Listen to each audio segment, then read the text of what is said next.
નમસ્તે વિદ્યાર્થી મિત્રો, તો એ વખતે આપણે પ્રિઝમ વડે થતું પ્રકાશનું વક્રીભવન ભણી ગયા અને આપણે પ્રિઝમ માટે આપાત કોણ, નિર્ગમન કોણ, વિચલન કોણ અને પ્રિઝમ કોણ વચ્ચેનો સંબંધ મેળવ્યો.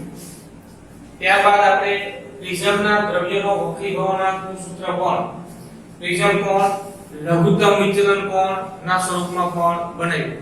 અને હવે આ સૂત્રો જે આપણે મેળવ્યા છે, જે હકીકત આપણે આગળ ભણી ગયા છે, એની પર આધારિત આપણે બે એક્ઝામ્પલ અહીંયા જોઈએ. એમાં પહેલું છે સ્વાધ્યાયમાં 9.6 છઠ્ઠો દાખલો છે. અહીંયા તમને એક પ્રિઝમ હવાના માધ્યમમાં મૂકેલો આપ્યો છે. બરાબર, આ એક પ્રિઝમ છે જે હવાના માધ્યમમાં છે.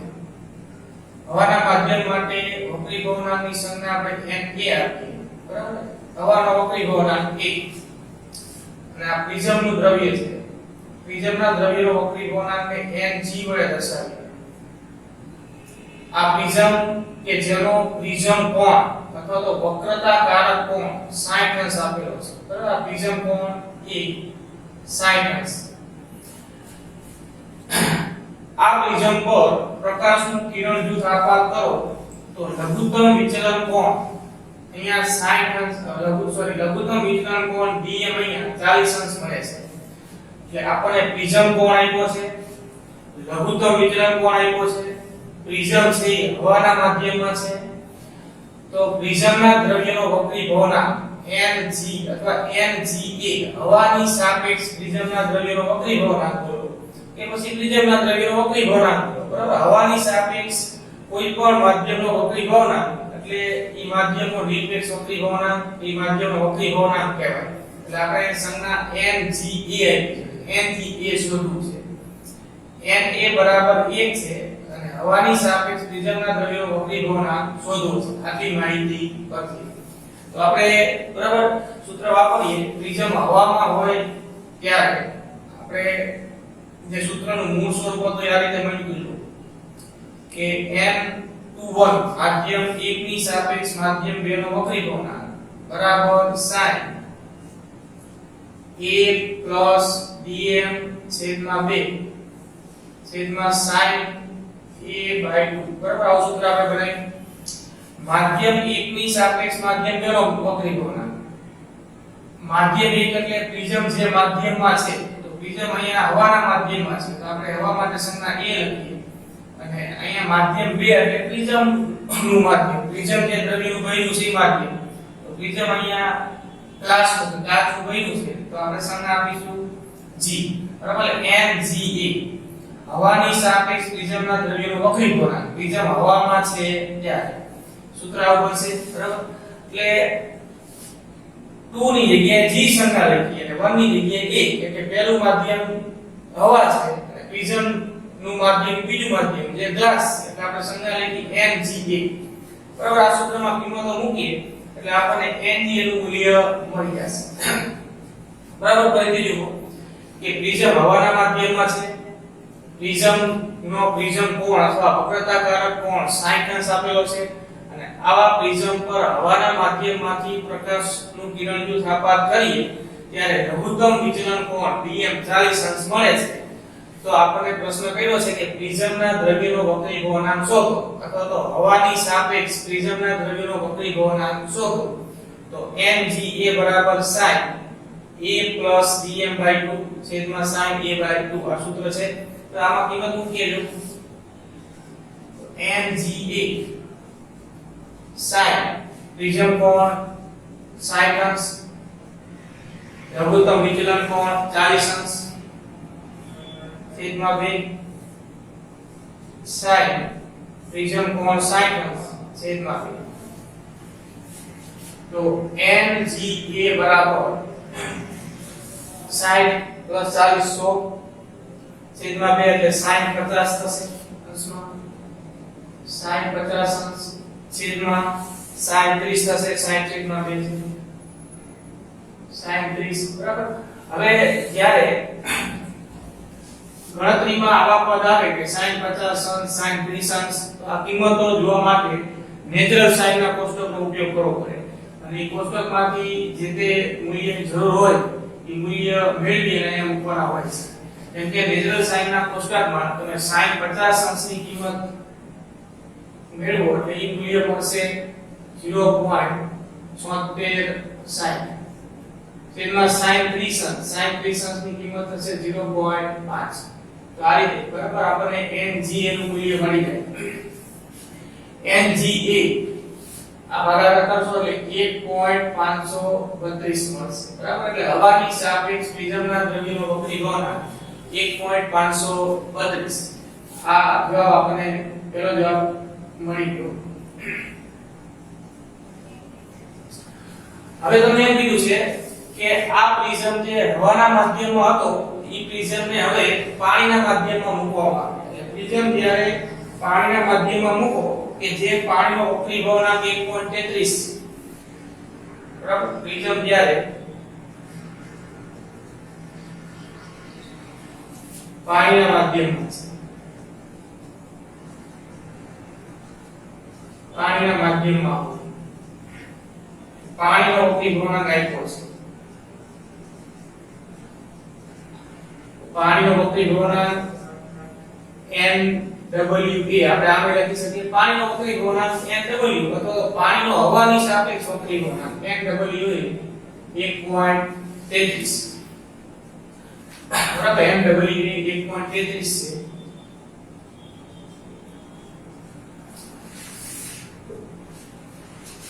તો પ્રિઝમ જ્યારે પાણીના માધ્યમમાં હોય ત્યારે એની પર સમાંતર કિરણ જૂથ આપાત કરવામાં આવે તો અહીંયા લઘુત્તમ વિચલન કોણ શોધો પ્રશ્ન છે બરાબર. લઘુત્તમ વિચલન કોણ પાણીના માધ્યમમાં રહેલા પ્રિઝમ પર કે જે પાણીનો હવાની સાપેક્ષ વક્રી ગુણાંક 1.33 છે એની પર પ્રકાશનું સમાંતર કિરણ જૂથ આપાત કરો તો લઘુત્તમ વિચલન કોણ કેટલો મળશે? લઘુત્તમ વિચલન કોણ આ સ્થિતિમાં કેટલો એને આપણે dm વડે દર્શાવીએ. પ્રિઝમ કોણ અથવા તો વક્રતાકારક કોણ તો એ જ રહેશે.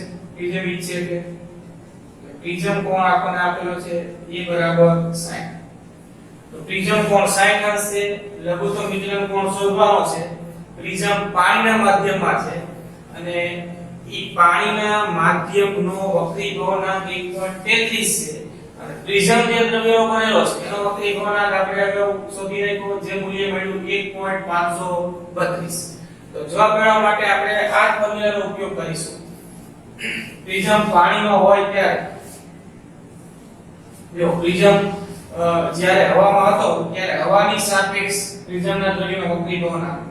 પ્રિઝમ પાણીમાં હોય ત્યારે પાણીની સાપેક્ષ આમ સૂત્ર બનાવ્યું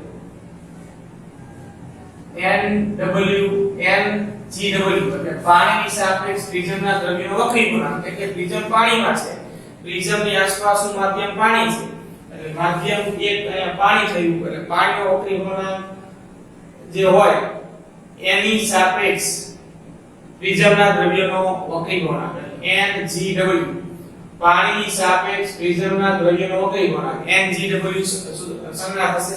જેમ કે પ્રિઝમ હવામાં હતો ત્યારે હવાની સાપેક્ષ પ્રિઝમના દ્રવ્યનો વક્રી ગુણાંક. પ્રિઝમ પાણીમાં છે ત્યારે પાણીની સાપેક્ષ પ્રિઝમના દ્રવ્યનો વક્રી ગુણાંક બરાબર. સૂત્રનો મૂળ સ્વરૂપ તો આ છે sin બરાબર. એ તો કઈ બદલાશે નહીં a પ્લસ અહીંયા આપણે લખીશું dm ડેશ બરાબર. માધ્યમ બદલાઈ ગયું એટલે લઘુત્તમ વિચલન કોણ બદલાઈ જશે. અહીંયા લઘુત્તમ વિચલન કોણ હતો 40 અંશ જ્યારે અહીંયા લઘુત્તમ વિચલન કોણ આપણે શોધવાનો છે. છેદમાં 2 છેદમાં sin a/2 બરાબર. અને આમાં કિંમત મૂકી દઈએ જો ngw અને કિંમત મૂકીએ એ પહેલા આપણે આ ngw નું સૂત્ર આમાં એડ કરી દઈએ જ્યાં આવું લખાય ngw બરાબર nga છેદમાં nwa બરાબર. આ સૂત્ર આ રીતે લખી શકાય ngw નું સૂત્ર બરાબર. શબ્દોમાં વાત કરીએ તો એમ કહેવાય કે પાણીની સાપેક્ષ પ્રિઝમના દ્રવ્યનો વક્રી ગુણાંક બરાબર હવાની સાપેક્ષ વિદ્યુતના દ્રવ્યનો વક્રી ભવનાંક છેદમાં હવાની સાપેક્ષ પાણીનો વક્રી ભવનાંક. આ મૂળ સૂત્ર આ છે જો આપણે આગળ ભણી ગયા છીએ n21 બરાબર n2 છેદમાં n માધ્યમ 1 ની સાપેક્ષ માધ્યમ 2 નો વક્રી ભવનાંક બરાબર માધ્યમ 2 નો વક્રી ભવનાંક છેદમાં માધ્યમ 1 નો વક્રી ભવનાંક. સૂત્ર આ છે અહીંયા આપણે આ જે પ્રિઝમ છે એ પ્રિઝમ પાણીમાં છે તો આ પાણી છે એ માધ્યમ 1 થયું અને આ પ્રિઝમ નું માધ્યમ છે એ માધ્યમ 2 થયું તે તરફ કાચનો બન્યો છે બરાબર. તો માધ્યમ 1 ની સાપેક્ષ માધ્યમ 2 નો વક્રી ભવનાંક એટલે કે પાણીની સાપેક્ષ કાચનો વક્રી ભવનાંક પાણીની સાપેક્ષ કાચનો વક્રી ભવનાંક બરાબર માધ્યમ 2 નો વક્રી ભવનાંક માધ્યમ 2 એટલે કાચનો વક્રી ભવનાંક તો Ng ખાલી Ng લખો કે Nga લખો બરાબર હવાની સાપેક્ષ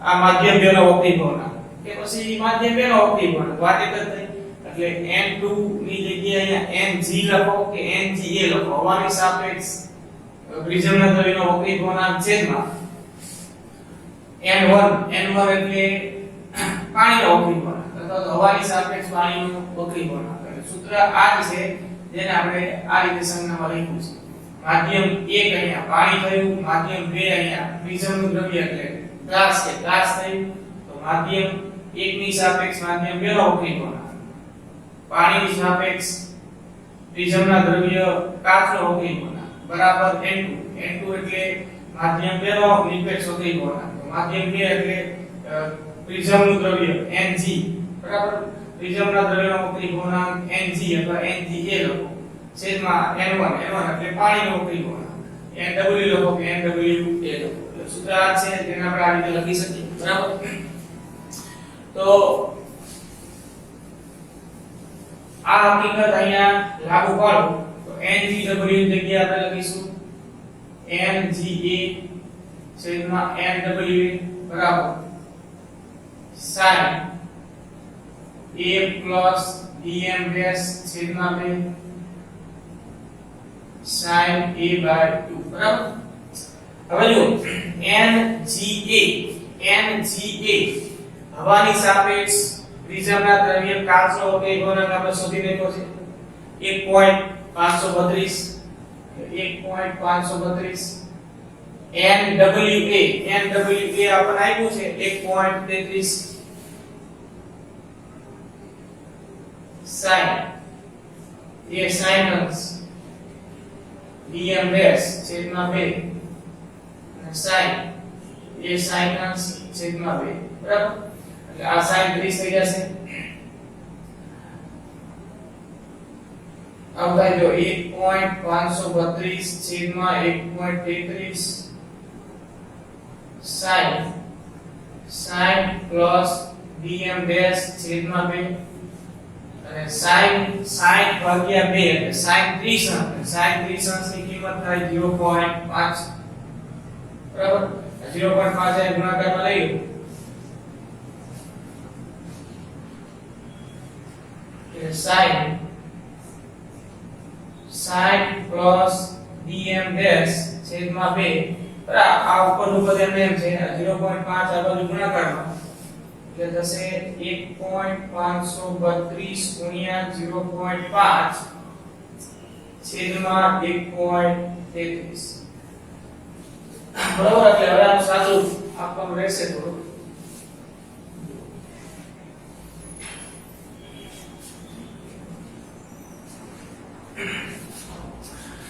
હવે મળશે આપણને sin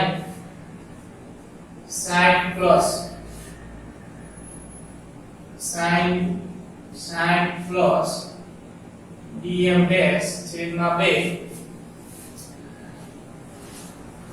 આનું આ મેળવો એટલે આ જવાબ મળશે તમને 0.5759 બરાબર. તો હવે sin plus dm dash છેદમાં 2 બરાબર 0.5759 આવું પડે. નેચરલ સાઇન ના કોષ્ટકમાં બરાબર આ મૂલ્ય માટે કેટલો ખૂણો આવે છે એ જુઓ. એટલે બરાબર આ મૂલ્ય નેચરલ સાઇન ના કોષ્ટક પરથી તમે મેળવો એટલે sin પ્લસ dm ડેશ છેદમાં 2 બરાબર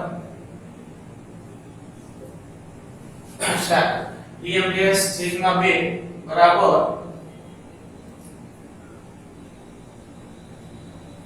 35 અંશ અને 10 મિનિટ મળશે બરાબર જો નેચરલ સાઈન ના કોષ્ટકમાં ઉપયોગ કરવો પડે sin થીટા બરાબર 0.57 તો થીટા ના કયા મૂલ્ય માટે નેચરલ સાઈન ના કોષ્ટકમાં આંકડો મળે છે ચેક કરો તો એ થીટા નું મૂલ્ય મળશે 35 અંશ અને 10 મિનિટ થીટા એટલે આ પદ sin dm ડેશ છેદમાં 2 બરાબર તો હવે આને આપણે લખાઈ દો 60 ભાગ્યા 2 30 પ્લસ dm ડેશ છેદમાં 2 બરાબર 35 અંશ અને 10 મિનિટ 30 ને આ સાઈડ લઈ જાઓ તો dm ડેશ છેદમાં 2 35 અંશ 10 મિનિટ માઈનસ 30 અંશ બરાબર 60 ભાગ્યા 2 એટલે 30 એટલે આ 35 અંશ માઈનસ 35 અંશ અને 10 મિનિટ માંથી 30 બાદ કરો એટલે આ થશે 5 અંશ 10 મિનિટ dm ડેશ છેદમાં 2 બરાબર તો આ 2 અને ગુણાકારમાં થાય dm ડેશ બરાબર 5 અંશ 10 મિનિટ ગુણ્યા 2 2 અંદર ગુણી નાખો આ અંશ સાથે પણ ગુણાશે અને મિનિટ સાથે પણ ગુણાશે એટલે 5 ગુણ્યા 2 10 અંશ અને 10 ગુણ્યા 2 અહીંયા 20 મિનિટ બરાબર એટલે આપણને અંતે dm ડેશ નો જવાબ મળશે લઘુત્તમ વિચલન કોણ dm ડેશ બરાબર 10 અંશ અને 20 મિનિટ બરાબર આ છેલ્લો જવાબ છે આટલી ગણતરી અહીંયા કરશો એટલે આપણને લઘુત્તમ વિચલન કોણનું મૂલ્ય આટલું મળશે 10 અંશ અને 20 મિનિટ બરાબર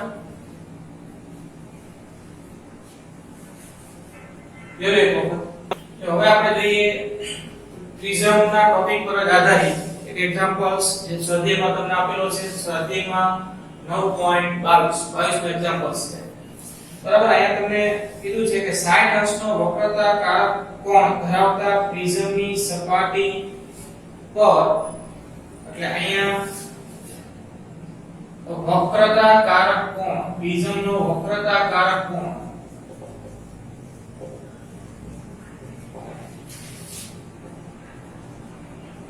વક્રતાકારક કોણ અથવા આપણે એને કહીએ છીએ પ્રિઝમ કોણ જેની સંજ્ઞા a આપણે આપીએ જે આપ્યું છે 60 અંશનો પ્રિઝમ કોણ કે 60 અંશનો વક્રતાકારક કોણ ધરાવતા પ્રિઝમ પર કેટલા લઘુત્તમ આપાત કોણે આપાત થતા પ્રકાશનું કિરણ સપાટીએથી સહેજ પૂર્ણાંતરિક પરાવર્તન પામે પ્રિઝમના દ્રવ્યનો વક્રી ગુણાંક 1.524 પ્રિઝમના દ્રવ્યનો વક્રી ગુણાંક બરાબર હે 1.524 આપેલો છે આવી વાત છે જોઈ ધ્યાન આપો કે આ 60 અંશનો પ્રિઝમ કોણ ધરાવતો આ પ્રિઝમ છે હવે આ પ્રિઝમ ની સપાટી પર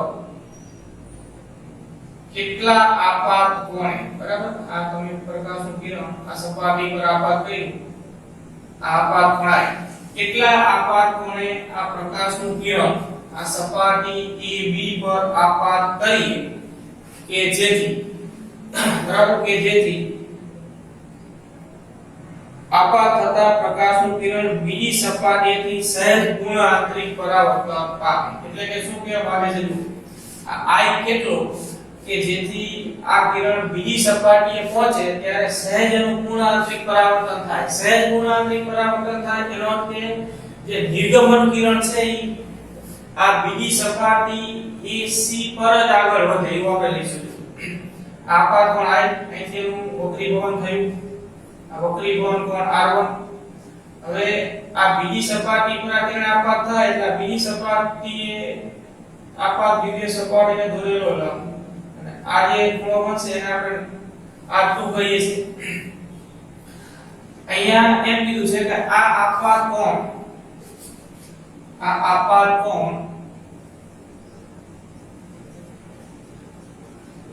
I નું મૂલ્ય કેટલું કે જેથી આ સપાટી AB પરથી દાખલ કરેલું આ કિરણ જ્યારે પ્રિઝમની સપાટી AB વડે વક્રીભવન પામી અને સપાટી AC પર આપાત થાય ત્યાં એનું સહેજ પૂર્ણાંકિક પરાવર્તન થાય. સહેજ પૂર્ણાંકિક પરાવર્તન થવું એટલે એ કિરણ લગભગ આ સપાટી AC પર જ આમ આગળ વધે અથવા તો એના કરતા સહેજ આમ અંદર AC સપાટી પર પણ બરાબર આગળ વધે. આ સહેજ પૂર્ણાંકિક પરાવર્તન આપણે ગણીશું કે બીજી સપાટીએથી વક્રીભવન પામતું આ કિરણ એટલે કે જેને આપણે નિર્ગમન કિરણ કહીએ છીએ એ સહેજ પૂર્ણાંકિક પરાવર્તન પામશે એટલે કે સપાટી AC પર જ લગભગ આગળ આમ વધશે. તો આ આપાત કોણ કેટલું? તો હવે જવાબ મેળવવા માટે જો આપણે અહીંયા મૂળ સૂત્ર જે બધા આપણે આગળ બનાવ્યા છે એનો જ ઉપયોગ કરીશું. નામ આપી દો P Q R S.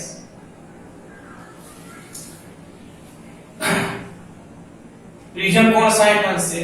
આપાત કોણ કેટલો કે જેથી બીજી સપાટી AC પર જ્યારે આ કિરણ આપાત થાય આ બિંદુએ ત્યારે એનું સહેજ પૂર્ણાંકિક પરાવર્તન થાય. એ સહેજ પૂર્ણાંકિક પરાવર્તનનો અર્થ આપણે લેશું કે એ કિરણ સપાટી AC પર જ લગભગ આગળ વધશે.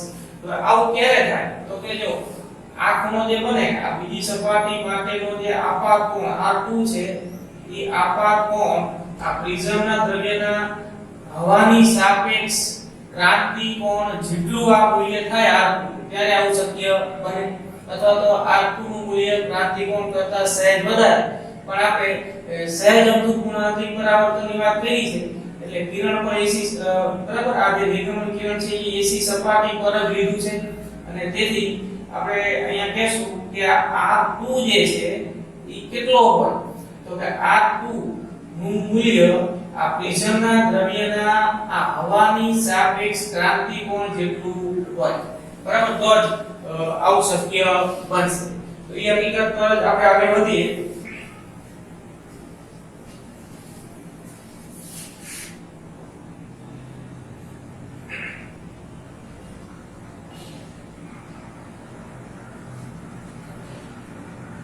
પ્રિઝમની સપાટી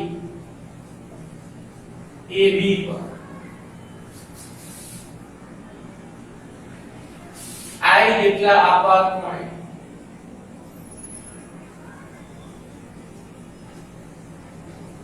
આપાત થતું કિરણ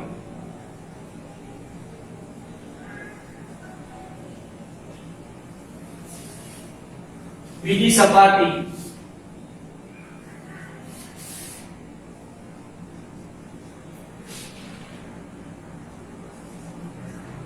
AC પર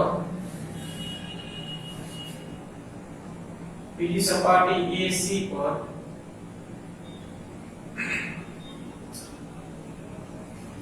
ક્રાંતિ કોણ જેટલા આપાત કોણે આપાત થાય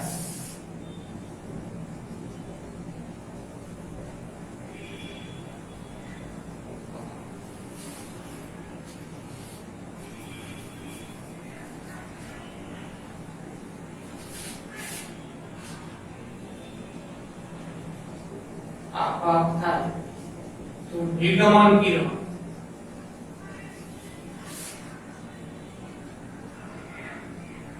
AC સપાટી પર આગળ વધે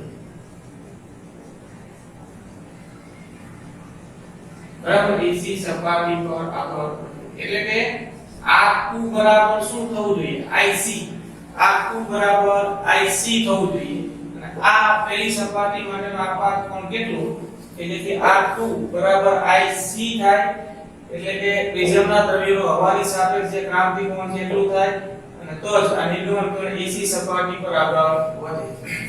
તો R2 બરાબર IC થશે. બરાબર. હવે આપણે પહેલા આ સૂત્ર વાપરીએ કે sin IC બરાબર 1/n n આપણને આપેલું છે તો આના પરથી આપણને IC મળી જશે. તો sin IC બરાબર n ને સ્થાને લખીએ 1.524 sin IC બરાબર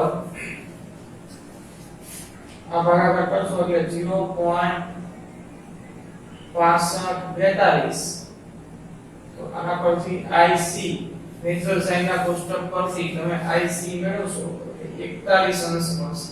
ટૂંકમાં અહીંયા પ્રિઝમના દ્રવ્યનો હવાની સાપેક્ષ ક્રાંતિ કોણ આપણે મેળવી લીધો જે મૂલ્ય મળશે 41 અંશ અને IC 41 અંશ તો R2 બરાબર તો IC છે તો R2 નું મૂલ્ય પણ કેટલું 41 અંશ. બરાબર. હવે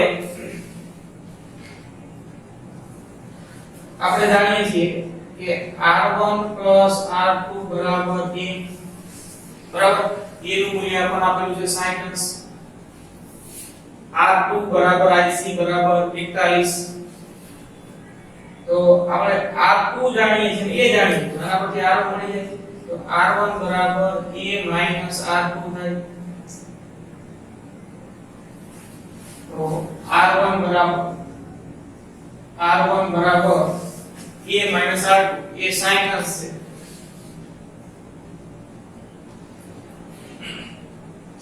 R2 41 અંશ R1 બરાબર 19 અંશ થશે. બરાબર. R1 બરાબર 19 અંશ. R2 બરાબર IC 41 અંશ તો R2 પણ 41 અંશ એટલે A minus R2 60 minus 41 R1 ની કિંમત 19 અંશ મળી. આ મૂલ્ય આપણે 19 મળ્યું. બરાબર. R2 IC જેટલું IC આપણે મેળવી લીધું એ મૂલ્ય R2 બરાબર થશે R2 અને A ના મૂલ્ય પરથી આપણને R1 નું મૂલ્ય મળી ગયું. અને હવે આપણને પ્રશ્ન કર્યો છે કે આ આપાત કોણ કેટલો રાખીશું કે જેથી આવું થશે એટલે કે આ કિરણ AC સપાટી પર આગળ વધશે અથવા તો સહેજ પૂર્ણાંકિક પરાવર્તન થશે. આ આપાત કોણ સપાટી AB પરનો આપાત કોણ I શોધવો છે.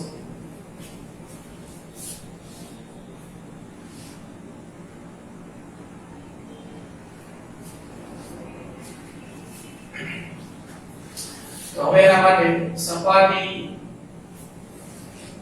AB પર સ્નેલનો નિયમ વાપરીએ તો આ n1 બરાબર 1 હવાનું માધ્યમ છે અને n2 બરાબર n પ્રિઝમના દ્રવ્યનું માધ્યમ. પ્રિઝમ ધારો કે કાચનો બન્યો છે કાચ. બરાબર. તો સપાટી AB પર q મીટર સ્નેલનો નિયમ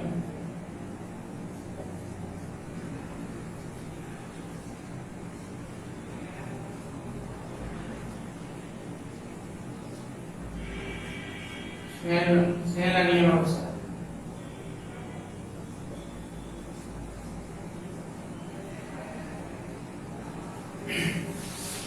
શું થશે જો n1 sin I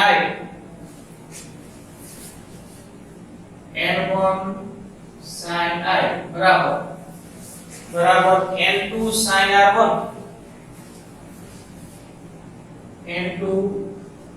R1 આપણે શું શોધવાનું છે તો કે I બરાબર સપાટી AB પરનો આપાત કોણ I શોધવાનું. તો sin I ને સૂત્ર કરતા બનાવીશું sin I બરાબર n1 બરાબર 1 તો sin I બરાબર n2 બરાબર n sin R1. હવે n ની કિંમત 1.524 sin R1 કેટલા અંશ આપણે મળ્યું તો 19 અંશ sin 19 અંશ. બરાબર. એટલે sin 19 અંશની કિંમત નેચરલ સાઈન ના કોષ્ટકમાંથી મેળવી પડે. ઈ મળશે તમને 0.3256 sin 19 અંશ 0.3256. તો હવે ગુણાકાર કરી નાખો. બરાબર એટલે આપણને મળશે sin i બરાબર 0.4962 વેક્ટર સાઇન ના કોષ્ટકમાં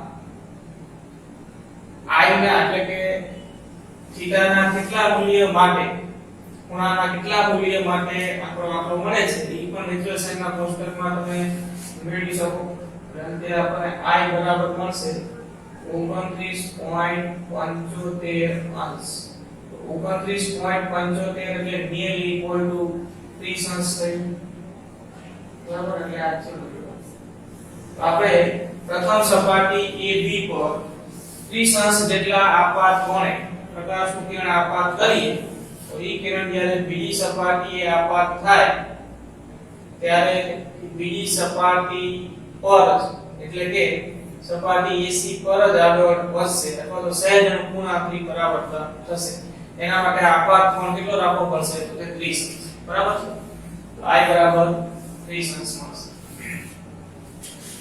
તો આપણે જોઈએ સ્વાધ્યાયમાં 9.9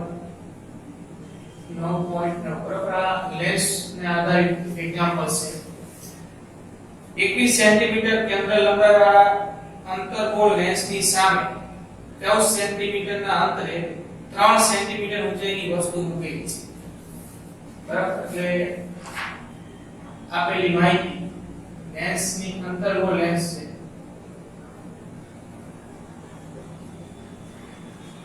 અંતર્ગોળ લેન્સ કેન્દ્ર લંબાઈ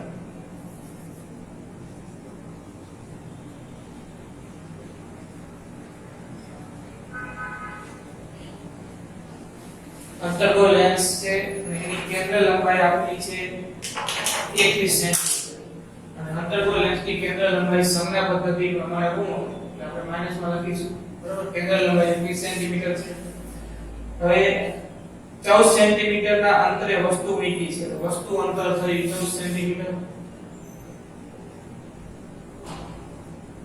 u બરાબર 14 સેન્ટીમીટર લેન્સની સામે વસ્તુ મૂકી છે એટલે આપાત પ્રકાશની વિરુદ્ધ દિશામાં એટલે ઈ પણ માઈનસમાં આવશે વસ્તુની ઊંચાઈ આપી છે વસ્તુની ઊંચાઈને આપણે h વડે દર્શાવીશું વસ્તુની ઊંચાઈ છે 3 સેન્ટીમીટર બરાબર વસ્તુની ઊંચાઈ આપી છે 3 સેન્ટીમીટર તો લેન્સ વડે મળતા પ્રતિબિંબ ગુણન કરો બરાબર એટલે આપણે અહીંયા પ્રતિબિંબ અંતર શોધવું છે પ્રતિબિંબ અંતર v શોધવું છે આકૃતિમાં દર્શાવેલું અંતર્ગોળ લેન્સ છે બરાબર અંતર્ગોળ લેન્સની આ મુખ્ય અક્ષ છે કેન્દ્ર લંબાઈની 21 સેન્ટીમીટર છે વસ્તુ 14 સેન્ટીમીટર અંતરે મૂકી છે બરાબર આ મુખ્ય કેન્દ્ર કઈ છે તો આ ધ્રુવથી કેન્દ્ર લંબાઈ જ્ઞાત છે આપાત પ્રકાશની દિશાની વિરુદ્ધ દિશા આપાત પ્રકાશ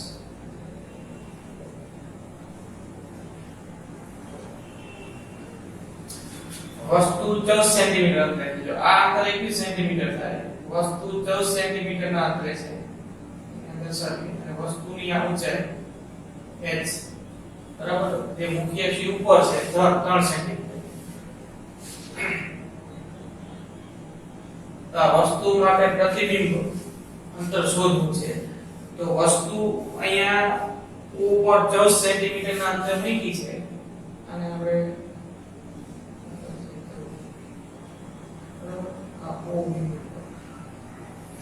તો હવે આપણે આ વસ્તુનું પ્રતિબિંબ અહીંયા મેળવવું છે અને પ્રતિબિંબ અંતર શોધવું છે તો આપણે જાણીએ છીએ તો પ્રતિબિંબ કઈ રીતે મળે તો કે વસ્તુની ટોચ પરના બિંદુમાંથી નીકળતું આ પ્રકાશનું કિરણ મુખ્ય અક્ષ ને સમાંતર આપાત થશે ત્યાંથી તેનું વક્રીભવન થશે અંતર્ગોળ લેન્સ છે એટલે એટલે આ કિરણ આ રીતે આપણને મળશે બરાબર જો બહિર્ગોળ હોત તો એ મુખ્ય અક્ષ પરના કોઈ બિંદુએ છેદે એટલે કે એ બિંદુ જે મળે એ આ બહિર્ગોળ લેન્સનું મુખ્ય કેન્દ્ર પણ આંતરગોળ લેન્સ છે એટલે અહીંયા કિરણ કેન્દ્રિત થશે નહીં બીજું કિરણ કે જે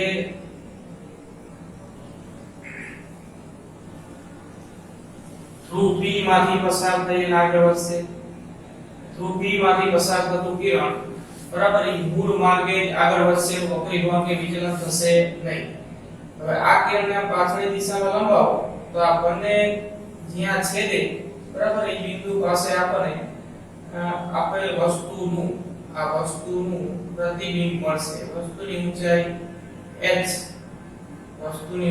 h આ પ્રતિબિંબ અંતર v બરાબર આ થયું પ્રતિબિંબની ઊંચાઈ h ડેશ આ રીતે આપણને બરાબર આપેલ પરિસ્થિતિમાં અંતર્ગોળ લેન્સ વડે પ્રતિબિંબ મળશે તો ગાઉસના નિયમનો ઉપયોગ કરી પ્રતિબિંબ અંતર શોધી નાખીએ ગાઉસના નિયમ અનુસાર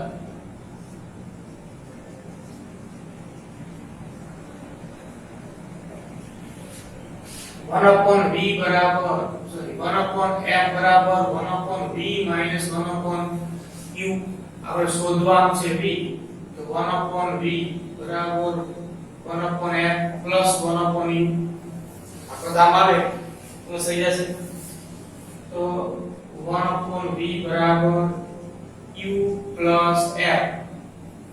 પ્લસ f છેદમાં fu v બરાબર fu છેદમાં u પ્લસ f v નું સૂત્ર બની જાય બરાબર હવે સંજ્ઞા પદ્ધતિ પ્રમાણે જો f અહીંયા ઋણ હશે u ઋણ લેવું પડશે h મુખ્ય અક્ષ ઉપર તરફની ઊંચાઈ છે એ ધન આવશે અને v આપણે શોધવું છે f ના સ્થાને લખીએ -21 u ના સ્થાને -14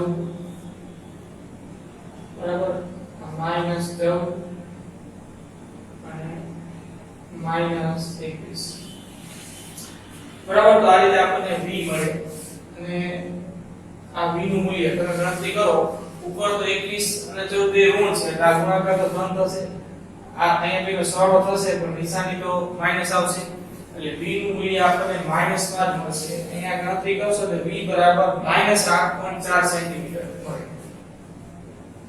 -8.4 સેન્ટીમીટર બરાબર હવે આ શું સૂચવે છે જો કે પ્રતિબિંબ વસ્તુ તરફ જ છે વસ્તુ તરફ જ મળતું પ્રતિબિંબ કેવું હોય આભાસી હોય અહીંયા કિરણો કોઈ કેન્દ્રિત થતા નથી અંતર્ગોળ અરીસાના કિસ્સામાં કિરણો વિકેન્દ્રિત થતા હોય એવો આભાસ થાય છે એટલે લખી શકીએ કે પ્રતિબિંબ વસ્તુ તરફની બાજુએ છે અને આભાસી અને ચતુર છે આપણે ભણી ગયા છે આગળ બરાબર પ્રતિબિંબનો પ્રકાર કેવી રીતે નક્કી થાય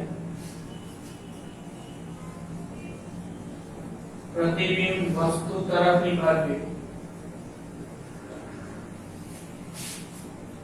વસ્તુ તરફ આભાસી અને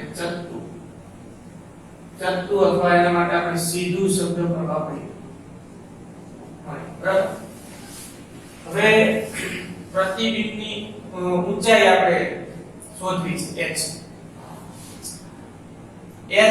h ડેશ પ્રતિબિંબ ઊંચાઈ h ડેશ શોધવી છે વસ્તુની ઊંચાઈ h આપી છે બરાબર તો આપણે એના માટે મોટોનું સૂત્ર વાપરીએ લેન્સ માટે મોટોનું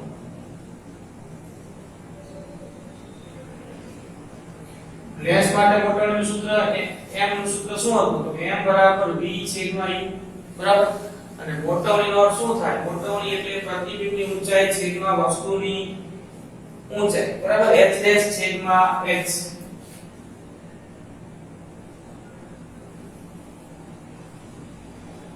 m બરાબર h ડેશ છેદમાં h માટે h ડેશ છેદમાં h બરાબર v છેદમાં u બરાબર આપણી પાસે v ની કિંમત પણ છે હવે u પણ છે h પણ છે આપણે h ડેશ શોધવું છે તો h ડેશ શોધવા માટે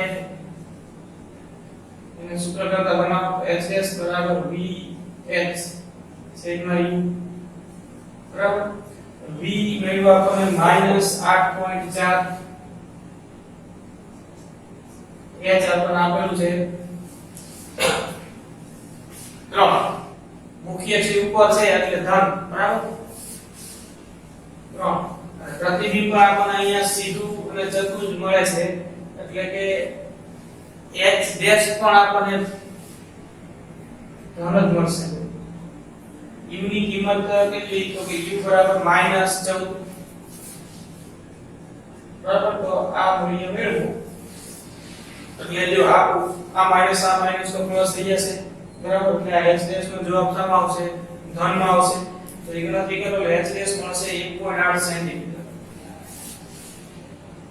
1.8 સેન્ટીમીટર બરાબર અહીંયા પ્રતિબિંબની ઊંચાઈ વસ્તુની ઊંચાઈ કરતા નાની મળે છે પ્રતિબિંબ મુખી અક્ષની ઉપર જ મળે છે આભાસી છે અને ચતુ છે બરાબર હવે આમાં પ્રશ્ન એમ કર્યો છે કે જો વસ્તુને લેન્સ થી દૂર લઈ જવામાં આવે તો શું થાય હવે આ વસ્તુ જે છે એને લેન્સ થી દૂર લઈ જવામાં આવે તો શું થશે તો કે જો વસ્તુ અત્યારે છે ક્યાં તો કે વસ્તુ F અને P ની વચ્ચે છે બરાબર આ ઓપ્ટિકલ કેન્દ્ર P અને આ મુખ્ય કેન્દ્ર F આ 21 સેન્ટીમીટર છે એટલે વસ્તુ અંદર તો કેટલું છે 14 સેન્ટીમીટર એનો અર્થ કે વસ્તુ F અને P ની વચ્ચે છે જો તમે વસ્તુને આમ લેન્સ થી દૂર લઈ જાઓ એટલે કે વસ્તુને લેન્સના મુખ્ય કેન્દ્ર તરફ લઈ જાઓ બરાબર તેમ તેમ પ્રતિબિંબ પણ આમ લેન્સ થી દૂર થતું જશે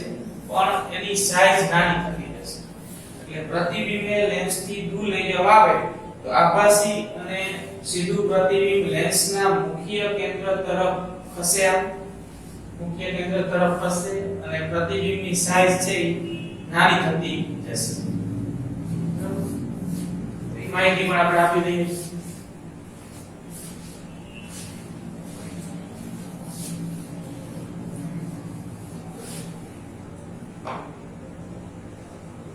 વસ્તુને લેન્સ થી દૂર લઈ જવામાં આવે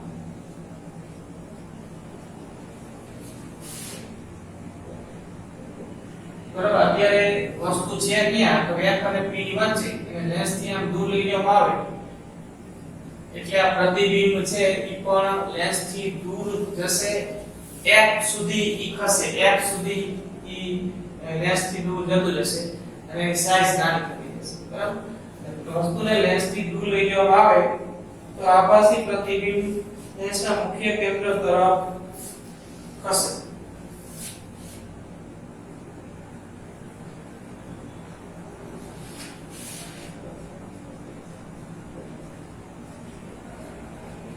લેન્સના મુખ્ય કેન્દ્ર તરફ ખસે અને ઘટતી જતી સાઈડ